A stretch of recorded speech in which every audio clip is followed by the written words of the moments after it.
السلام عليكم ورحمة الله وبركاته. كل سنة وانتم طيبين وانتم بصحة وسلامة، وإن عاد عليكم الأيام بخير. كل سنة وانتم طيبين بالسنة الهجرية وبعشورة. هنعمل مع بعض حبايبي، هنعمل مع بعض البليلة اللي بالقمح، وهنعمل منها البرغل للكبس. ادي حبيبي انا كنت غاسلة الغلة كويس خالص وحطيناها على النار واديها ابتدت تتسلق. او ما تنسينيش حبايبي في الاشتراك واللايك وتفعيل الجرس، واللي مشتركش معنا يشترك. واتمنى الفيديو يعجبكم ومشاركة جميلة باذن الله مع بعض. لحد هنا حبايبي هي كده بليلة، محباش المية بتاعتها تحطي اللبن. انا مخلصة اللبن بصراحة، بس ممكن حبيبتي تحوشي تصفي المية دي وتحطي مكانها لبن، ودي السكر زي ما انتوا شايفين. ده لحد المرحلة دي كده بليلة معانا. ما تنسونيش في اللايك والاشتراك اخواتي واحبابي، واتمنى اخواتي يشاركوني، واللي لسه جديد معانا اتمنى يشاركني في القناة. حبايبي بعد ما صفيتها نشرتها كده في الشمس، وبقلبها كل يوم لحد ما نشفت معاي. واتمنى تكملوا معايا الفيديو للاخر، في حاجات حلوة خالص في الاخر وان شاء الله تعجبكم وتبسطكم.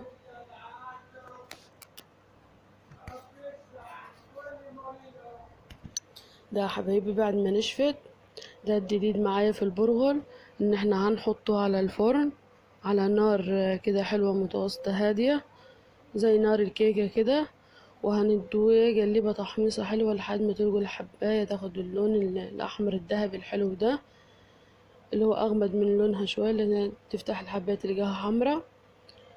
دي المرحلة الجديدة في البرغل، وإن شاء الله تعجبكم وهتدوقوا أحلى برغل من إيدي. وإن شاء الله برضو أنا هقولكم إزاي تستخدموه وإزاي تعملوه بطريقة أفضل وأحسن والنتيجة أفضل ليكي بإذن الله. وأتمنى اللي يدربوا فيكم يقول على الطريقة. ده بعد ما طلعته من الفرن، أنا حطيته في البلاسكاية دي عشان يتهوى شوية قبل ما ندشه مع بعض. وإن شاء الله ندشه على طريقة جميلة. شايفيني حبايبي أنا جبتلكم الرحايا القديمة دي، الرحايا بتاعت أمي، أتمنى تدولها بالشفا وتقومها بالسلامة إن شاء الله، وتدعونا بالرضا كلنا لينا وليكم يا رب العالمين. أنا دشيتهم في الرحاية، عدت عليهم مرتين. طبعا حبايبي ما عندهمش بيودوه المدشة طبعا العادية كده، بس أنا حبيت أدشهم على الطريقة القديمة. ده حبايبي لحد ما يتسلق. المرحلة التالتة اللي تستفادي منه إنك تعمل الكشك الصعيدي، بس ما تحطيهش على الفرن،